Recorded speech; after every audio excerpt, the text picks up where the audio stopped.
Magandang hapon mga kaloto ngayong September 22, 2024 at ito po ang mga resulta na lumabas ng ating 2 PM draws ng 2D Lotto at 3D Lotto. 2D Lotto 2 PM draw result ngayong hapon ng September 22, 2024 at ito po ang mga sumusunod na lumabas.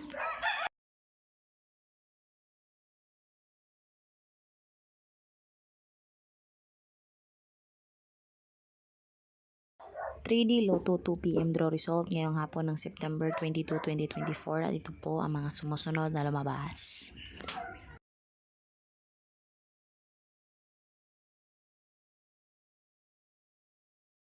Congratulations sa lahat ng ating lucky winners and thank you for watching. I love you all.